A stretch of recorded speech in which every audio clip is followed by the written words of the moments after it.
Muy buenas noches, mis amados hermanos, hermanos de la comunidad de integración familiar. ¿Cuánta falta hacen ustedes aquí? Triste, se ve el local, vacío. Hace falta verlos, en el buen sentido, verles la cara y poderlos estrechar. Pero confiamos en que pronto el Señor nos dará la oportunidad de estar juntos. Y entonces sí le vamos a dar más vida a ese versículo del libro de Hebreos, que dice, no dejando de congregaos. Y nos vamos a congregar para estimularnos al amor y a las buenas obras. Sean bienvenidos a un estudio más de los miércoles que tenemos dedicado a estudiar la palabra de Dios.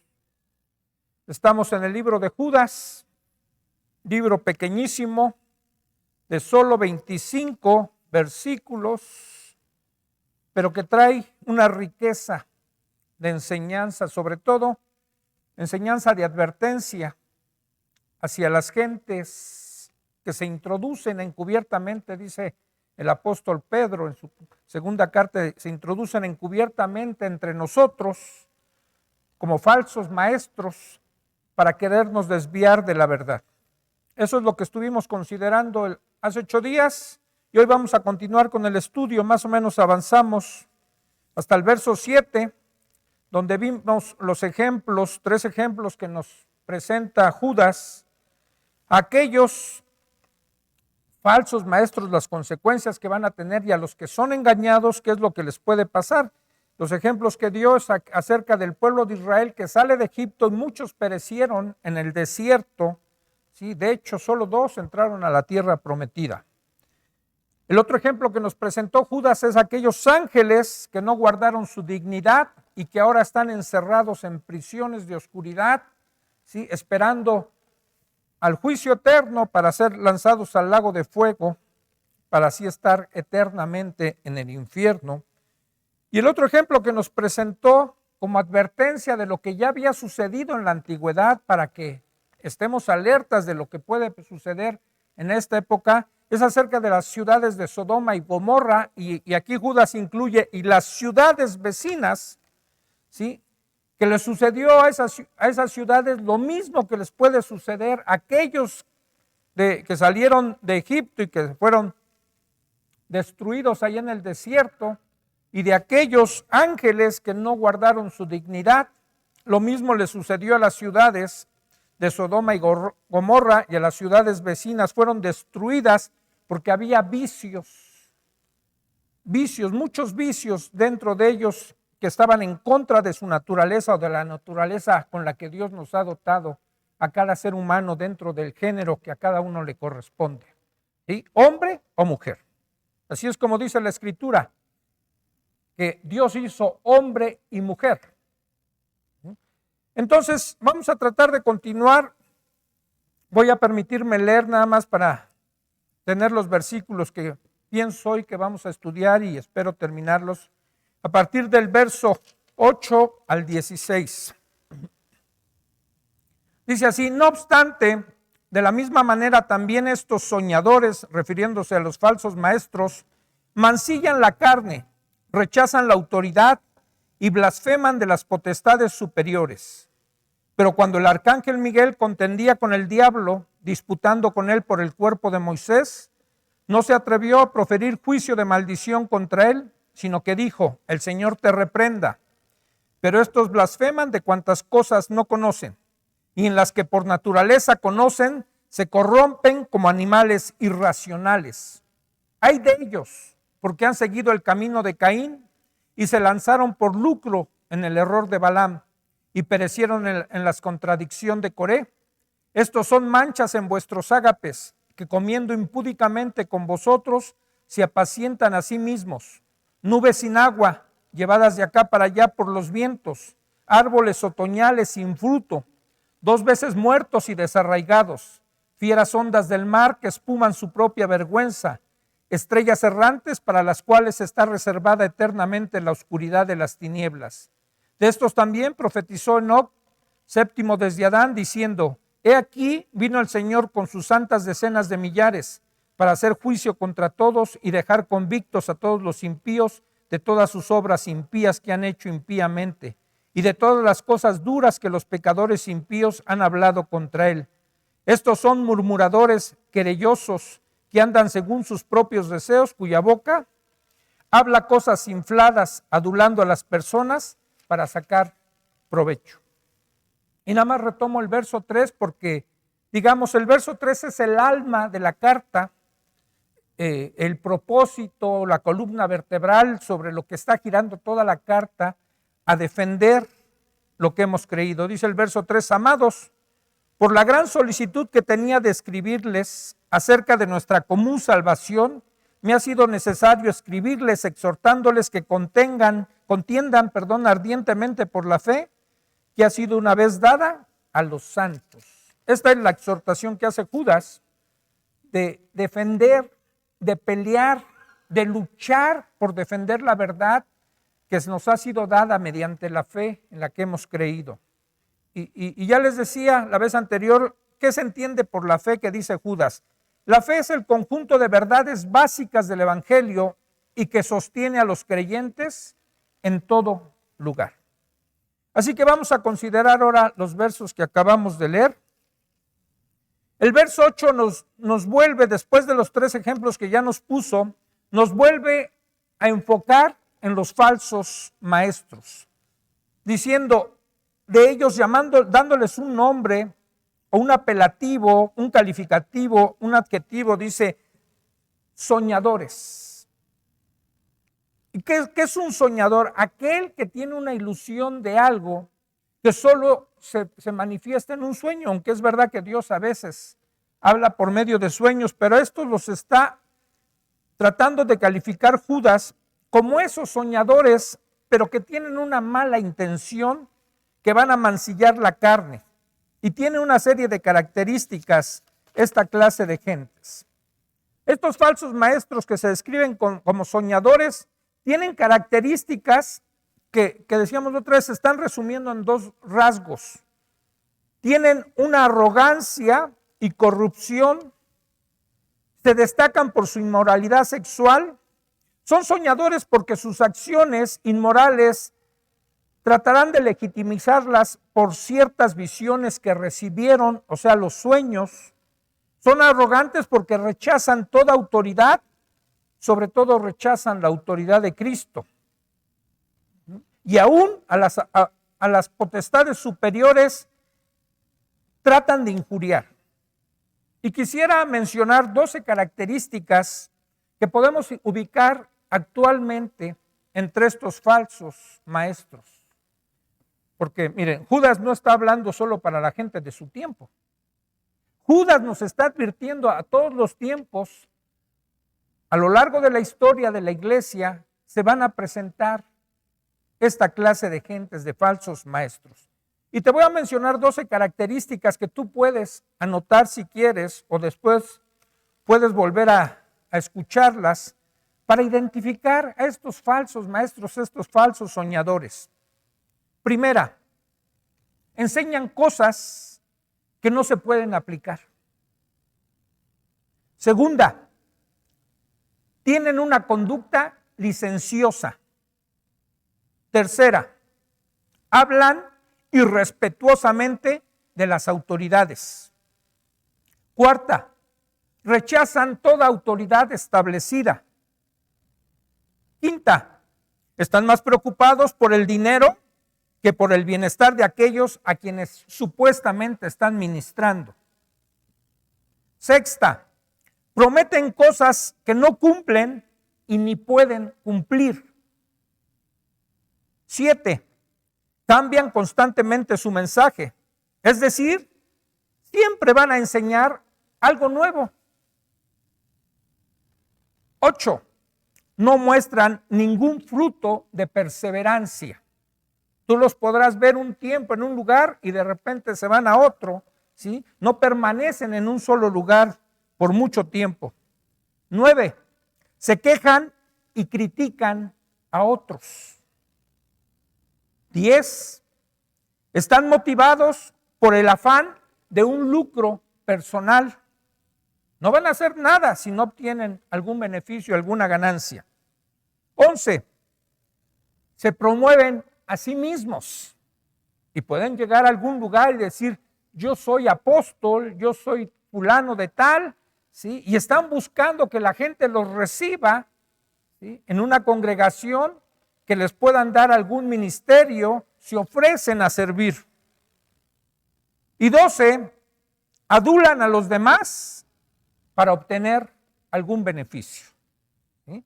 O sea, no te la creas cuando te empiezan a poner muchos moños a ti, empiezan a hablar muy bien de ti.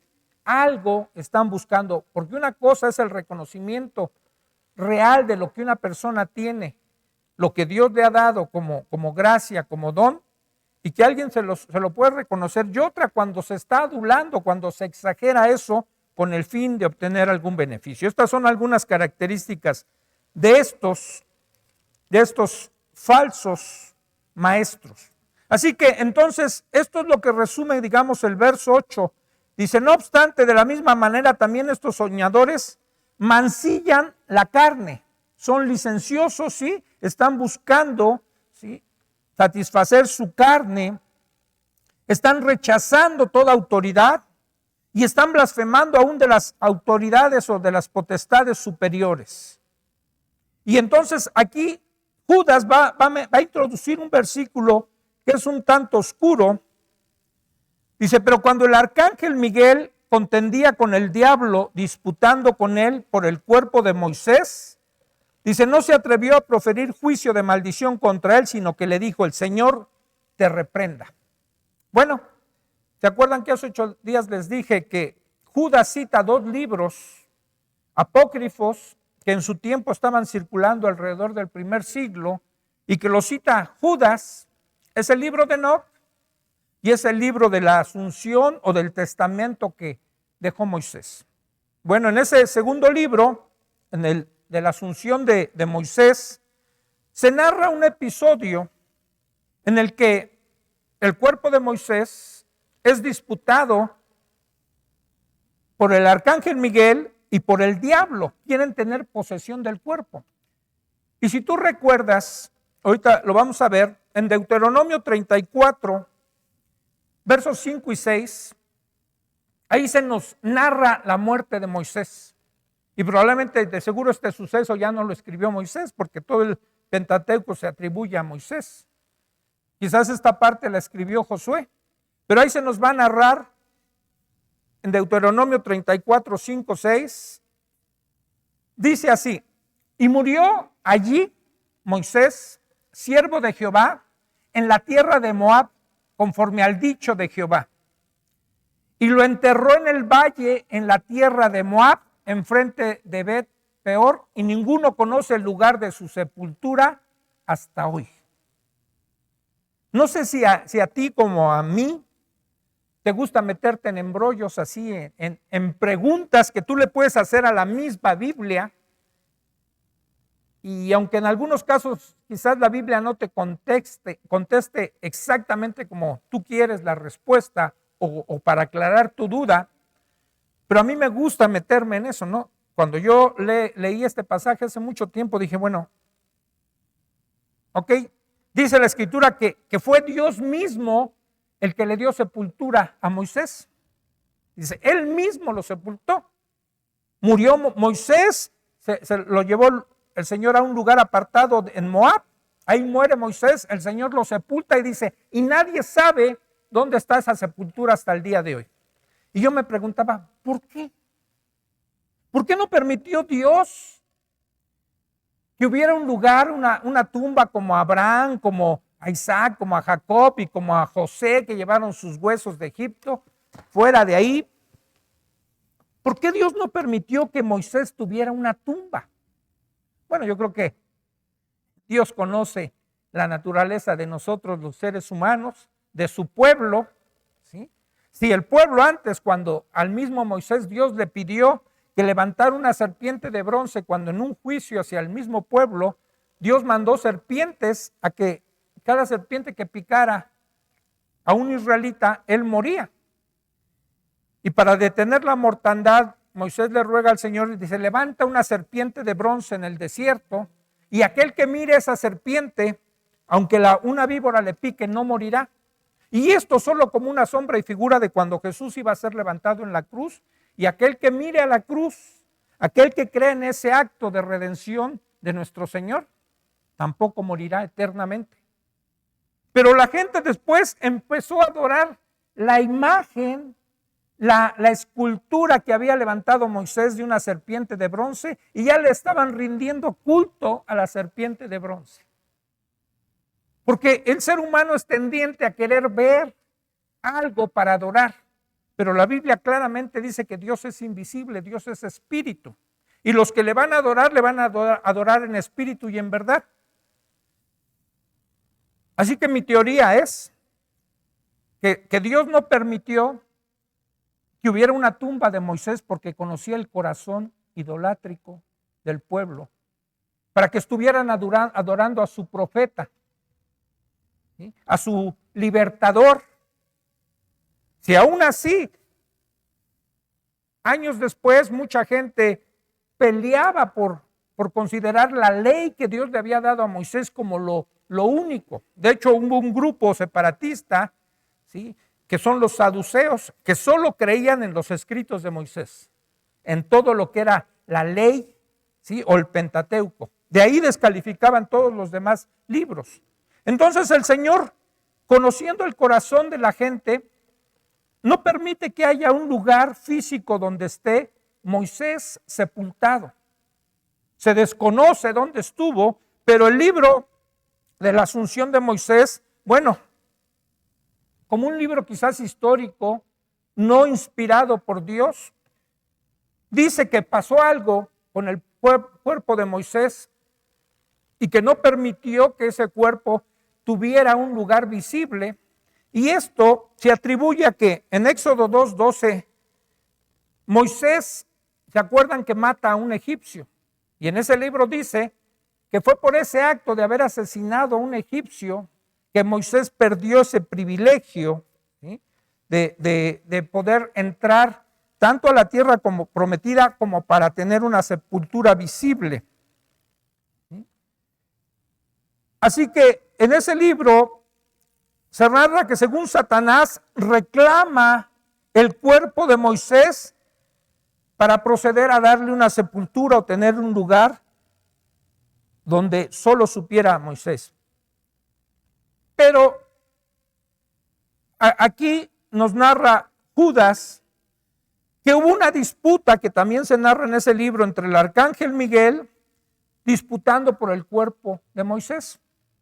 Tampoco dice quién ganó, quién se quedó con el cuerpo, pero creo que sabemos quién.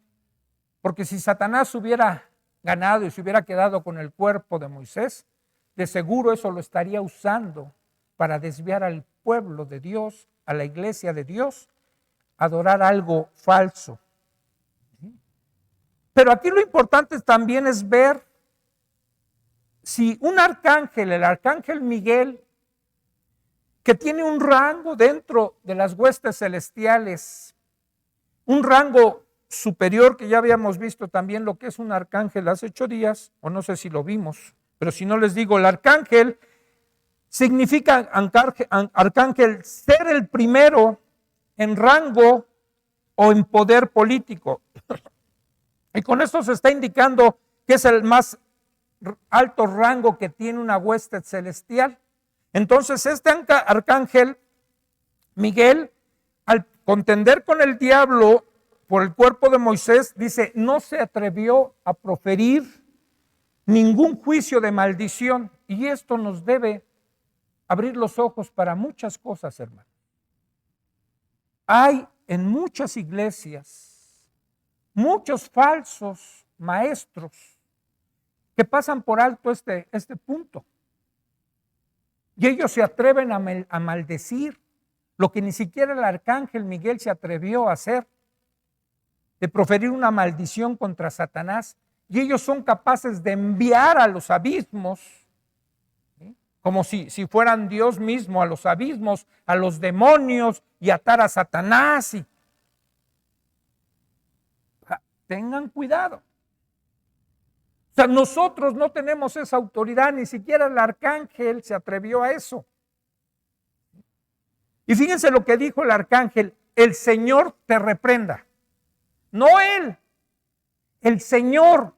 El Señor es el que va a reprender, el Señor es el que venza, el Señor es el que ata a Satanás. Lo vemos después en el libro de Apocalipsis, lo vamos a ver después quizás. El Señor manda a otro ángel para atar a Satanás por 1000 años. Pero es por una orden del Señor, no es de iniciativa de nadie, no es que uno tome el poder. Y es que a veces se cree que nada más por usar el nombre de Jesús ya tenemos autoridad para hacer lo que querramos. ¿No? Es verdad que en el nombre de Jesús hay mucho poder, pero hay cosas que tenemos que diferenciar. Así que, bueno, aquí no se atrevió el arcángel a proferir esa maldición, pero sigue hablando de los falsos profetas. Dice, pero esos falsos profetas blasfeman, o sea, llegan a proferir maldición de cuantas cosas no conocen, y en las que quizás por naturaleza o por desarrollo, por estudio, pueden conocer. Dice, se corrompen como animales irracionales. Y digamos, no hay peor necio que aquel que habla de cosas que no entiende, que no puede hablar de cosas espirituales porque solo conoce el mundo material, pero aún en ese mundo se conduce, dice Judas, como bestias irracionales. Si me pueden ayudar con 2 de Pedro 2:12, porque Pedro, ya dijimos, tiene una conexión con Judas, ya sea que Judas se apoyó en Pedro o Pedro se apoyó en Judas, pero citan muchas cosas muy similares, tanto Pedro como Judas. Y Pedro también habla de esto, dice, pero estos, refiriéndose a los mismos falsos maestros, dice, pero estos hablando mal de cosas que no entienden, como animales irracionales, nacidos para presa y destrucción, perecerán en su propia perdición. Y fíjense cómo el lenguaje es muy similar, tanto en Pedro como en Judas, hablando de los falsos maestros. Y entonces va a proceder Judas, una vez más, a ponernos otros 3 ejemplos como los que ya vimos.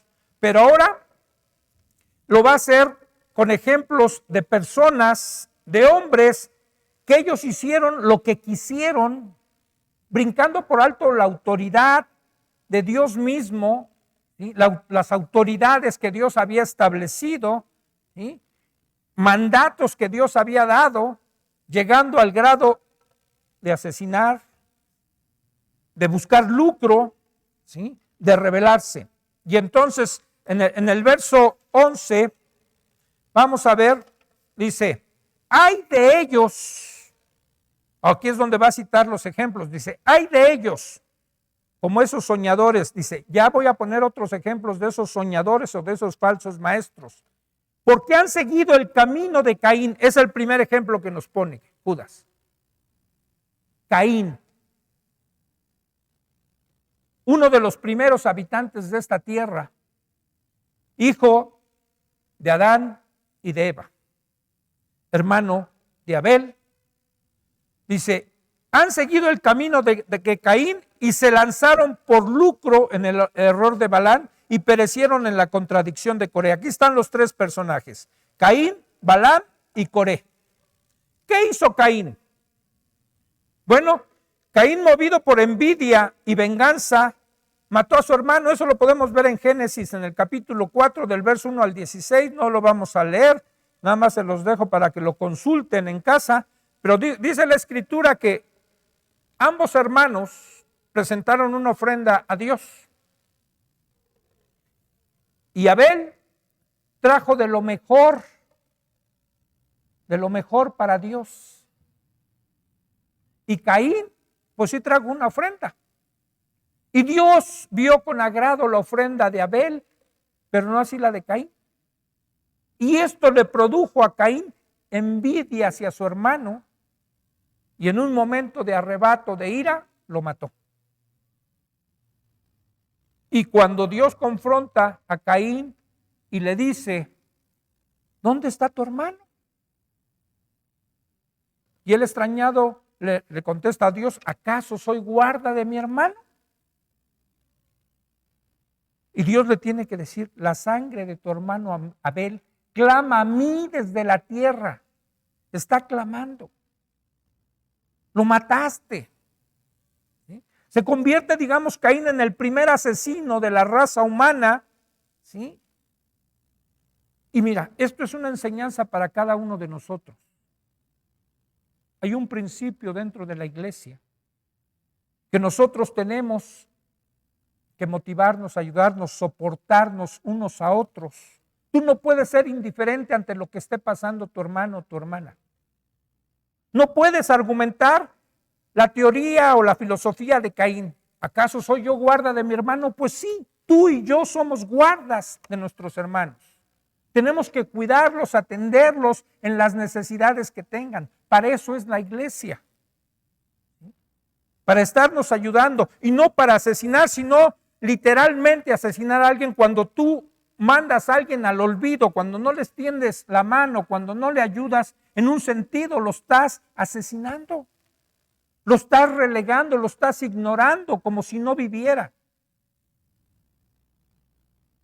Y esas características también tienen estos hombres, ¿no? No se van a preocupar por la gente. Ya veíamos entre una de esas características, ¿sí?, que están más preocupados por el dinero que por el bienestar de aquellos a quienes supuestamente están ministrando.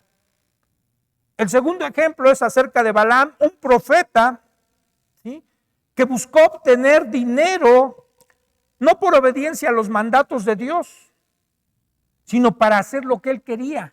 Mira, cuando tú escuchas claramente la voz de Dios, como fue con Balaam, ¿sí?, dice la historia ahí en Números capítulo 22 al 24, la puedes encontrar. Este profeta, ¿sí?, lo fueron a buscar, un rey mandó a buscarlo, el rey Balac, porque el pueblo de Dios iba a pasar por donde él estaba y quizás iban a entrar en guerra, y él quería que el profeta maldijera al pueblo de Dios. Y aparentemente el profeta, muy obediente, dijo, déjame consultar con Dios a ver si Dios quiere que vaya a maldecir su pueblo. Y Dios le dijo, no maldigas a mi pueblo, a él lo vas a bendecir. No vayas. Y muy obediente, al día siguiente les dijo, no puedo ir con ustedes, porque Dios no me lo permite. Y no puedo maldecir al pueblo de Dios. Pero insistieron y dice, pues déjame volver a consultar a Dios, a ver si Dios quiere. Mira, cuando a ti y a mí Dios ya nos dijo algo y nos los dijo de manera clara, si andamos rebuscando, queremos encontrar una pequeña grieta entre lo que hemos escuchado, sabemos de la palabra de Dios, queremos buscar un versículo que apoye nuestra postura para salirnos con la nuestra. Hemos incluso acuñado un verbo que le hemos dicho, no te vaya a balamear Dios, porque tanto insistió el profeta Balaam que Dios le dijo, ándale, ve. Ok, quiere decir ve, pero lo que estaba buscando Balaam era dinero, lucro. Quería obtener ganancia porque eso le habían ofrecido, te voy a dar mucho dinero, pero tú maldíceme al pueblo de Dios. Y fue. Y dice la escritura que tuvo que ser una mula, una bestia de carga, la que tuvo que refrenar la locura del profeta. ¿Te imaginas? Tú lee el pasaje, es asombroso como un burro, bueno, dice que era burra, le habló a Balaam. ¿Te imaginas que Dios tenga que usar un animal para hablar a este tipo de gentes, ¿sí?, falsos maestros, para que puedan entender la forma en que están desviando o se están desviando de la verdad? Bueno, pues este profeta buscó obtener dinero no por obediencia a Dios, sino como un beneficio personal. Y el último personaje que menciona es a Coré. Este Coré se rebeló contra los líderes designados por Dios anhelando el poder para sí mismo. La historia narra que Coré y su séquito, porque mira, cuando hay rebeldía en algún lugar, el rebelde no se le va a levantar solo. La rebeldía también es contagiosa, igual que la amargura. Y va a buscar aquellos corazones descontentos, ¿sí?, para incitarlos a rebelarse contra las autoridades. Y quizás hasta lo que digan pueden tener razón. Coré tenía razón. Fue con Moisés y con Aarón y le dijo a Moisés: tú prometiste llevarnos una tierra que fluye leche y miel, y no lo has hecho, Moisés. Y era verdad. Y le dijo además: ¿acaso solo Dios habla a través de ti? Y bueno, quizás Dios también le habló un poco a Aarón. Pero la actitud del corazón de rebeldía de Coré produjo que más gente del pueblo se rebelara. Y con la mansedumbre de Moisés, Moisés lo deja a Dios para que él determine a quién ha levantado como autoridad dentro del pueblo.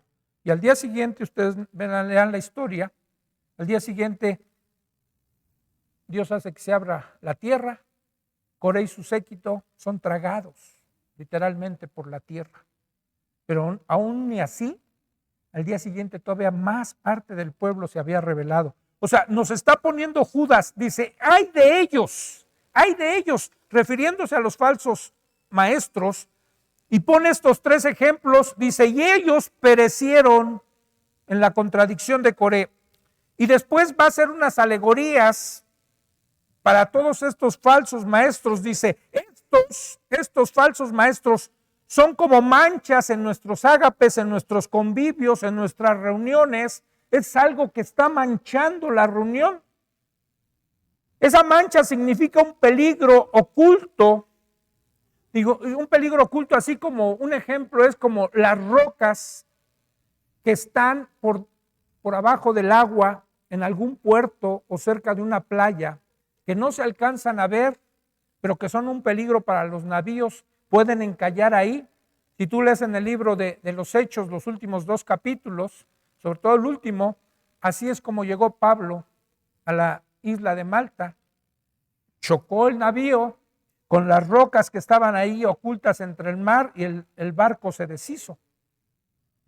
Entonces dice: así son estos falsos maestros, ¿sí? Son manchas en nuestros ágapes, como esas rocas ocultas que presentan un peligro para los navíos, escollos que pueden hacer naufragar la fe de todos los que se reúnen con ellos. Y cuidado, a veces estos falsos maestros hacen sus propios ágapes. Te pueden invitar a una reunión, ¿sí? Pueden abrir una reunión en su casa, o te piden que en tu casa abras una reunión. Te están invitando a convivios, son sumamente, ¿sí?, sociales. Pero fíjate todo lo que hacen en ese tipo de ágapes, cuando el ágape debería ser, la palabra ágape dice que habla de un amor desinteresado de parte de Dios, un amor incondicional. Pero estos en los ágapes, dice, están comiendo de una manera impúdica con ustedes. ¿Y qué sería comer de una manera impúdica? Bueno, cuando tú vas al libro de la Primera de Corintios, cuando en el capítulo 11, cuando habla Pablo acerca de la cena del Señor, empieza a hablar de cómo eran algunos convivios con gente que no alcanzaba a discernir el cuerpo de Dios. Y si unos se adelantaban a comer su comida sin esperar a los demás, otros se embriagaban. Y esto fue motivo de que muchos, dice la Escritura, enfermaran y aún otros murieran. Y aquí Judas está señalando esto, dice: están comiendo impúdicamente con ustedes y se están apacentando a sí mismos. No están apacentando supuestamente a aquellos que están pastoreando, a los que están ministrando. No, buscan apacentarse a sí mismos. Quizás van a proponer algo y ellos nunca participan de nada, nunca llevan nada, nunca aportan nada. Todo que lo aporten los demás. Y después da da otra idea, dice, son nubes sin agua. Son nubes sin agua. Cuando tú ves una nube, y sobre todo cuando la empiezas a ver que se pone un poquito oscura, ¿qué presagia la nube? Lluvia. ¿Sí? Y las lluvias prometen humedecer la tierra, regar la tierra, los cultivos, las plantas. ¿Sí? Y así son estos falsos maestros, pero son como nubes sin agua. Le están prometiendo a la gente satisfacer su necesidad espiritual, pero en realidad ellos no tienen nada que ofrecer. No pueden satisfacer nada. Cuando alguien se presenta con una necesidad, cuando pide un consejo, no tienen forma de ayudarlos, no pueden consolarlos, no pueden decir una palabra de verdad, de aliento, de ánimo, de fortaleza. No, porque no están pensando en los demás, se están apacentando a sí mismos. Y si son nubes sin agua que son llevadas de acá para allá por los vientos. Y después da otra alegoría, dice, son árboles otoñales, y generalmente los árboles otoñales es la época en que deberían de estar dando fruto. Dice, pero son árboles otoñales sin fruto. Dice, dos veces muertos y desarraigados. Y fíjate, los árboles, alguien dijo que mueren dos veces. Mueren cuando se secan, pero también mueren cuando le desarraigan o le arrancan la raíz. Es otra forma de matarlos, porque aunque estén muertos, secos y no den ningún fruto, el árbol puede seguir ahí en pie. No da ningún fruto, ¿sí? No sirve para nada. ¿Te acordarás cuando Jesús presenta algo así acerca de una higuera que ve? Y pregunta, que durante tantos años no ha dado fruto, y dice, córtenla y desarraíguenla. Y le dicen, Señor, dame permiso un año más de abonarla, de cuidarla, y si no da fruto, entonces la cortas. O cuando maldijo la otra higuera donde él iba a comer un fruto y no había fruto, y dijo, maldita seas, que se seque, y al día siguiente estaba seca. Bueno, así son estos falsos maestros. No hay ningún fruto en sus vidas. Tú no puedes ver ninguna evidencia en ellos de haber rendido su vida al Señor. Si son casados, no ves un matrimonio ejemplar. Si son empleados en alguna empresa, no pueden hablar bien de ellos. Digamos, no tienen un buen testimonio que dar. Después dice, son fieras ondas del mar que espuman su propia vergüenza. ¿Y qué hacen las fieras ondas del mar? Dice, son agitadas las olas y arrojan, tú cuando has visto, quizás ahora en estos tiempos, de hace unos 2 años para acá, a lo mejor te notaste que en Cancún empezaron las olas a aventar, hasta ya se me fue el nombre, ¿cómo se llama? ¿Cómo? Díganme por allá. Sargazo, ¿verdad? Y empezamos a ver las playas llenas de toda esa alga, sargazo, ¿sí? Sucias, cuando las playas eran transparentes, cristalinas, preciosas, las playas de Cancún, y de repente llenas de basura. Dice, bueno, estos hombres son así, sus fieras ondas del mar que espuman, dice, su propia vergüenza, es como si su basura la estuvieran arrojando, y tarde que temprano sale su basura en las relaciones que tienen con los demás. Son como estrellas errantes, ¿sí? Las cuales están reservadas eternamente a la oscuridad de las tinieblas. Y esas estrellas errantes son fugaces que aparecen solo por un momento volando, pero hacia el olvido eterno. Entonces, el Judas está poniendo todas estas analogías, ¿sí?, para describir a todos estos falsos maestros, para que los podamos identificar. Y si tú meditas un poquito y te has enfrentado con gente así, mira, creo que los puedes identificar. Hace años, en una congregación que estuve, muy triste, un líder de ahí que ministraba a los matrimonios empezó a adulterar. Y en una actitud, yo digo, de cinismo, él llegaba a decir: ¿ustedes creen que por esto que estoy haciendo, Dios me mande al infierno? ¿No creen que su gracia me perdona también esto? Cuidado. Dice el libro de Hebreos que cuidemos nuestra salvación, una salvación tan grande que se nos ha dado. Dice, no sea que nos deslicemos, ¿sí?, sin darnos cuenta, ¿sí?, por consentirnos tantas cosas, podamos perder nuestra salvación. Y entonces vamos a encontrar a mucha gente así, gente que no da ningún buen testimonio, pero quieren protagonizar, quieren ser líderes, quieren estar al frente. Hoy leía en un libro de un hermano y él decía que aquellos que ministran en una iglesia no lo hacen en función de su capacidad, de sus conocimientos. Dice, lo hacen en función del llamado que Dios ha hecho a sus vidas. Eso es lo que les va a dar autoridad cuando Dios los llama, no cuando ellos se autoproclaman. Esos son los falsos maestros. Y entonces va a volver a citar Judas, otra vez los libros apócrifos, y en el verso 14 dice, de todos estos que está hablando de las características o las analogías que pone Judas de los falsos maestros, dice, de estos también profetizó Enoc.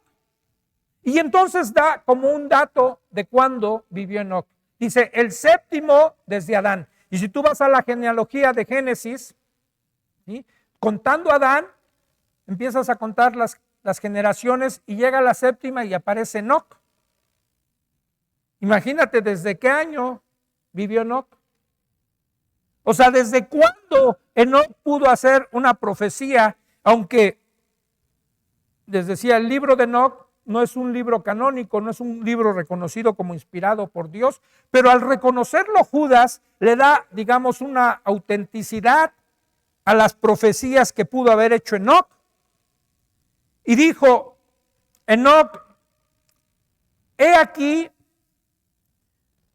vino el Señor con sus santas decenas de millares para hacer juicio contra todos y dejar convictos a todos los impíos de todas sus obras impías que han hecho impíamente y de todas las cosas duras que los pecadores impíos han hablado contra él. Entonces, Enoc está profetizando acerca de estos hombres, ¿sí?, en el libro que les decía de Enoc, del libro apócrifo.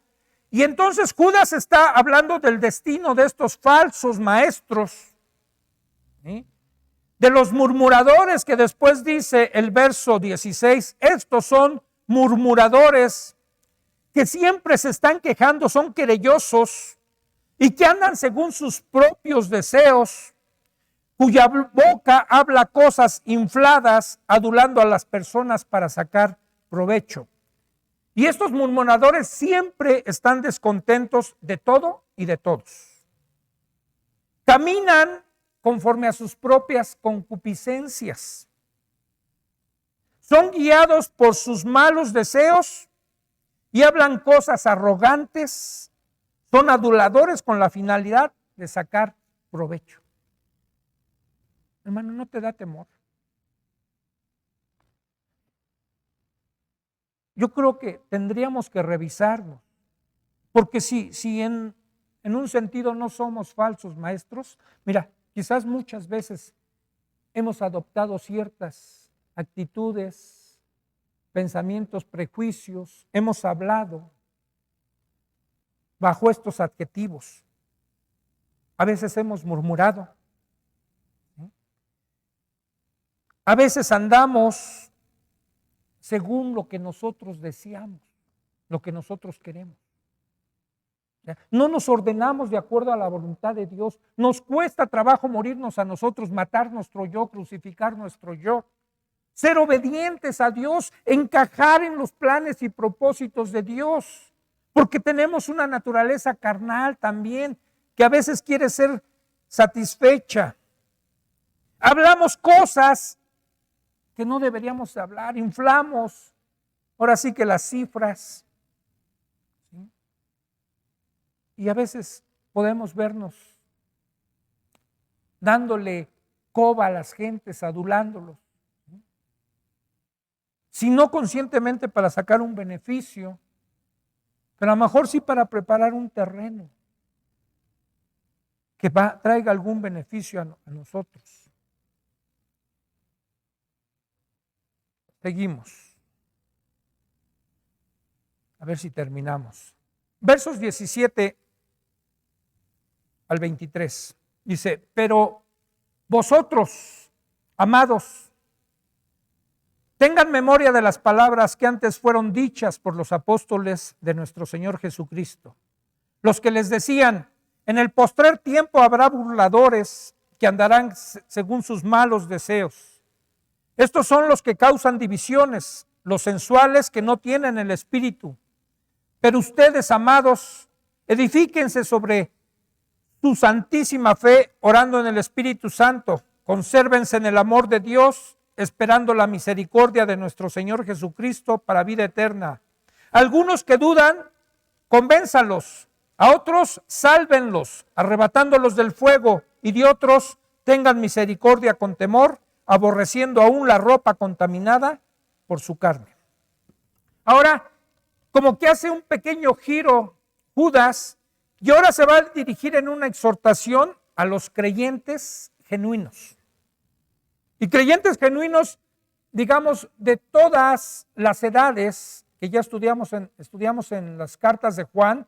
Dice, cuando Juan habla, dice, se dirige a los muchachos, a los mayores, a los padres, y veíamos en ese entonces que habla de un cierto grado de madurez de la gente en la iglesia.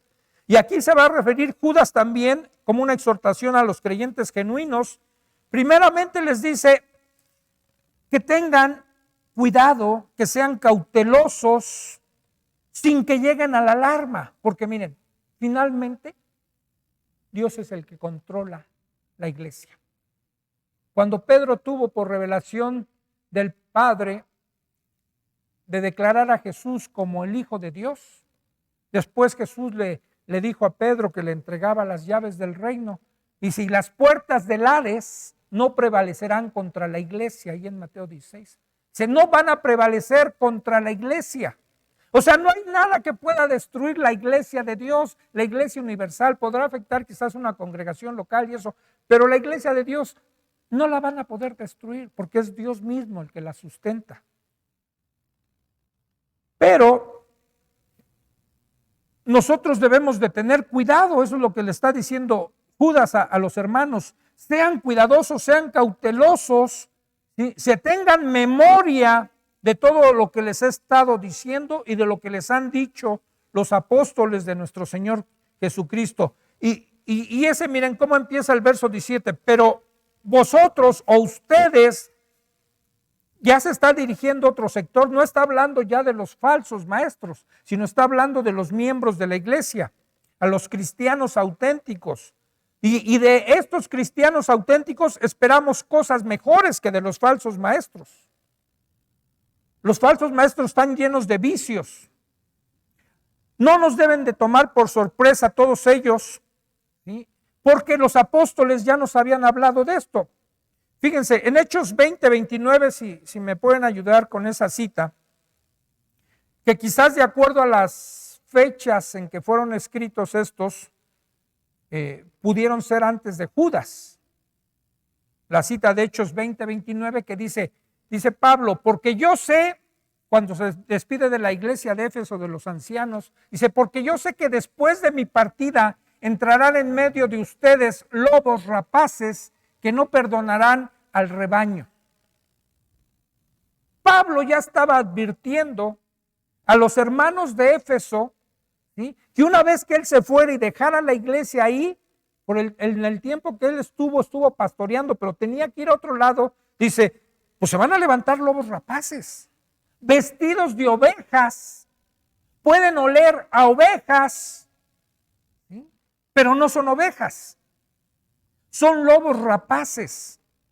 En segunda de los Tesalonicenses, no lo pongan, en el capítulo 2 del verso 3 al 12 habla del hombre de iniquidad, del anticristo que se va a levantar, que al momento hay algo que lo detiene. Y entonces ya hay advertencias desde antes y Judas solo retoma lo que otros apóstoles han dicho. Por eso es que dice, fueron palabras antes dichas por los apóstoles de nuestro Señor Jesucristo. Y esos apóstoles les decían, en el postrer tiempo, o sea, este postrer tiempo nos habla ya de los últimos tiempos, no solo de ese entonces, sino de los últimos tiempos, refiriéndose a la venida o a la segunda venida de nuestro Señor Jesucristo. Dice, en los postreros tiempos habrá burladores que van a andar según sus propios deseos.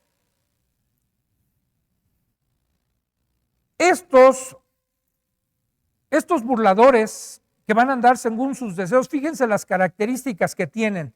Dice, van a causar divisiones.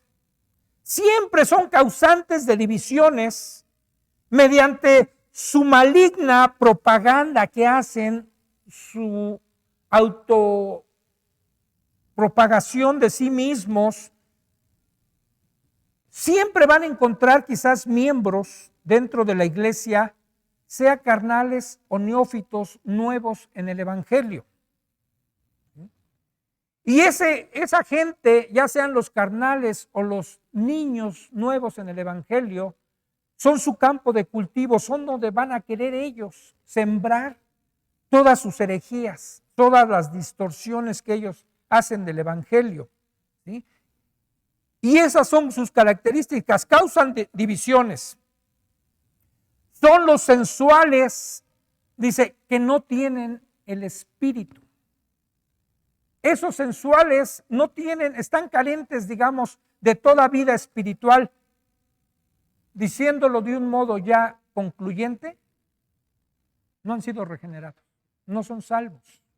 Creen que han sido salvos, o es como el apóstol Juan lo decía, estaban con nosotros, pero no eran de nosotros, porque salieron de nosotros. Si hubieran sido de nosotros, hubieran permanecido con nosotros. Pero salieron para que se comprobaran que no eran de nosotros. Así que estos falsos maestros, dice Judas, están ausentes o no tienen el espíritu. Y cuando pone aquí Judas el espíritu, lo pone espíritu en mayúscula, refiriéndose al Espíritu Santo. El apóstol Pablo en la carta a los Romanos, en el verso 14, él dijo, todos los que son guiados por el Espíritu Santo, dice, son hijos de Dios. Si tú y yo somos guiados por el Espíritu Santo, eso nos hace hijos de Dios, pero estos no tienen el Espíritu, no pueden ser guiados por el Espíritu, no son hijos de Dios. Dice, pero ustedes, otra vez se dirige a los hermanos auténticos, pero ustedes, amados, ustedes, hermanos amados, edifíquense sobre su santísima fe, de lo que ya habíamos visto que era la fe. Que dijimos, es el conjunto de verdades básicas del evangelio y que sostiene a los creyentes en todo lugar. Edifíquense en la santísima fe. Es la misma idea del versículo 3 cuando nos habla de defender ardientemente la fe. Es una fe que es objetiva, que es el depósito de la fe cristiana. Esta es una fe objetiva. Creemos en este libro, en lo que viene escrito aquí, porque es la palabra de Dios. Es algo objetivo, no subjetivo. Y la exhortación que hace el apóstol, o Judas, perdón, la exhortación que hace Judas es edificarse sobre esa fe. Sobre eso que hemos creído, vamos a edificar. Ya Pedro en su segunda carta, cuando empieza a hablar de la fe, dice: a la fe añadan virtud, y a la virtud conocimiento, y empieza así a decir una serie de cosas que tenemos que ir añadiendo a nuestra fe, no quedándonos ahí nada más. Después dice: orando en el Espíritu. Se edifican sobre su santísima fe, oren en el Espíritu, oren en lenguas, porque el Señor sí sabe lo que hay que pedir. En el libro de Romanos también nos invita Pablo a decir, dice: oren en el Espíritu, porque el Espíritu intercederá por ustedes con gemidos indecibles. Romanos 8:26. Y en Efesios 6:18 también Pablo nos está invitando a orar en el Espíritu. Y Judas también dice: oren en el Espíritu bajo la dirección del Espíritu Santo. ¿Sí? Se trata de un amor también que le vamos a tener exclusivo a Dios, porque después dice: consérvense en el amor de Dios. Un amor que le tenemos a Dios, que es exclusivo de Dios. Lo que se conoce como la Shema, y en el libro de Deuteronomio, como si Dios llamara nuestra atención y Él dice: oye Israel, el Señor Jehová nuestro Dios, uno es. Y amarás al Señor, y nos está hablando del amor que debemos de tener a Dios. Dios no comparte su gloria con nadie. Dios es un Dios celoso y quiere todo para Él. Y nuestro amor debe ser exclusivo para Él. No podemos amar otras cosas, porque eso sería idolatría, poner algo por encima de Dios o compartiéndolo con Dios. Jesús dijo: no puedes amar a las riquezas y a Dios, porque o vas a amar a uno y aborrecer al otro. O sea, Dios tiene un lugar exclusivo y se trata de un amor exclusivo para Él. Así debe ser nuestro amor. Y después vienen estas exhortaciones. Dice: porque estamos esperando la misericordia de nuestro Señor. La misericordia también tiene que ver con su segunda venida para vida eterna. Y fíjense los mandatos, porque ya son mandamientos aquí en el verso 22. Dice: algunos que dudan, convénzalos. O sea, no ignores a los hermanos. Vamos a encontrar dentro de la iglesia hermanos vacilantes que no han tomado la determinación, no se han definido, están dudando. Algunos están aquí, pueden llevar años y no se han bautizado. Y entonces Judas nos está exhortando, dice: a esos que dudan porque han escuchado quizás a los falsos maestros, convéncelos. E invierte tiempo con ellos, siéntate con ellos, instrúyelos. ¿Sí? Si no se han bautizado, dales un pequeño estudio acerca de lo que es el bautismo. Aquí luego lo hacemos cuando alguien se va a bautizar. ¿Sí? Dales un convencimiento de lo que están haciendo o por qué están aquí. Dice: a otros sálvalos o sálvenlos, arrebatándolos del fuego. Y es que hay otros casos en donde ya van a estar mucho más involucrados en otras cosas, donde está en riesgo su salvación. Digamos, son a los que ya cayeron en la seducción de los falsos maestros. Y yo diría, no hay que perder a esos hermanos. Usa todo lo que tengas que usar para convencerlos. Hace años, donde yo me convertí y empecé a tener una reunión para estudiar la Biblia, y teníamos 60 gentes, había un matrimonio que estaba con los mormones. Y yo me propuse esto, cuando conocí la doctrina de allá, los engaños que hay allá, buscar la manera de rescatarlos, de sacarlos de ahí. Conseguí una película que habla acerca de lo que hacen los mormones en su templo, en los matrimonios o casamientos que ellos tienen, que por cierto no les llaman casamientos, le llaman sellamientos por la eternidad. ¿Y saben qué hacen en ese lugar? No puede entrar cualquiera a un casamiento en el templo mormón. Checan a la gente que es digna durante un año para ver si pueden entrar. Y tienen que ser puros casados, no puede entrar ningún soltero. Pero ahí dentro lo que hacen es un pacto de muerte. Cuando se sellan ahí por la eternidad, hacen un juramento, juro no decir nada de lo que está aquí, dice, so pena, y tienen que hacerle así, de que me corten el cuello o de que me saquen las entrañas. Y conseguí un video así, y a este matrimonio se los puse, y ellos se habían casado en el templo mormón. Cuando les puse el video, ella, sobre todo la mujer, entró en crisis. Dice, yo hice eso, entonces eso es un pacto de muerte. Digo, sí. Gracias al Señor salieron de ese lugar. Y eso es lo que Judas nos está diciendo. Arrebátalos del fuego, que no se pierdan. Y de otros que quizás son los que ya no están dispuestos a escuchar. Los que ya están prácticamente, si fueron creyentes, apostatando. Y si no lo fueron, pues no quieren escuchar. Dice, a esos síguelos tratando con misericordia. Pídele a Dios, Señor, ten misericordia de ellos. Ten misericordia de ellos. Pero dice, ¿cómo lo vas a hacer? Con temor. Pero aquí hay como una dualidad. Tengo misericordia, pero voy a estar de lejecitos. Dice, aún aborreciendo la ropa contaminada por su carne. Y mira, a veces la Escritura nos habla del ropaje que usamos para hablarnos de nuestras malas obras. Un ropaje sucio, contaminado, nos habla de los pecados. Un ropaje limpio, como cuando en Apocalipsis dice que estamos vestidos de lino limpio y resplandeciente. O como cuando en Zacarías Dios le cambia las vestiduras al sacerdote Josué y le quita sus vestiduras sucias y lo pone con vestiduras limpias. Entonces dice, tampoco te contamines, ni aun por su ropa, que ya lo contaminó su carnalidad. Y terminamos con la doxología, que es una de las doxologías más preciosas que hay en las cartas. Y dice la doxología, y aquel que es poderoso para guardarnos sin caída y presentarnos sin mancha delante de su gloria con gran alegría.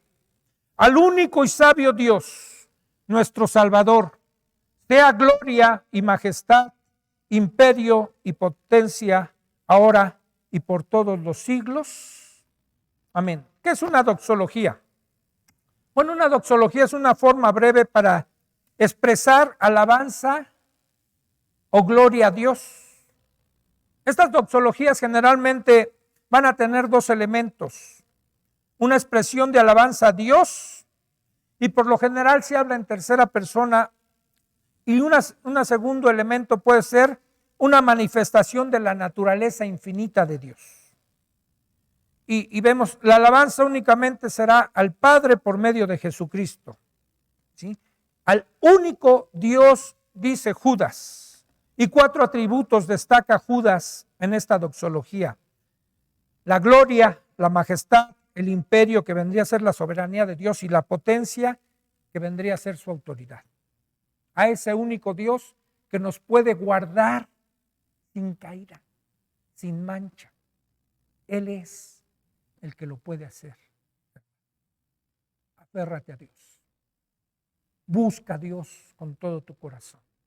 Deja que Él te limpie. Deja que Él te guarde. Deja que Él te preserve sin mancha. Y solo alábalo a Él. Oramos. Padre, te damos gracias, Señor, por tu palabra. Señor, pero no solo por poderla considerar. Te pedimos que tu palabra se haga carne en nosotros, que habite en nosotros, que sea parte de nuestra vida y que nos dé vida. Que no ignoremos tus verdades, que no prestemos oídos a la seducción de los falsos maestros y aún que los podamos descubrir y los podamos, Señor, exhibir como agentes de Satanás, como gente que está queriendo desviar a tu iglesia, que podamos defender, como dice Judas, ardientemente, con pasión, la fe en la que hemos depositado todas nuestras esperanzas, en tus principios, en tus valores. Gracias, Señor, te damos en esta noche por Cristo Jesús. Amén.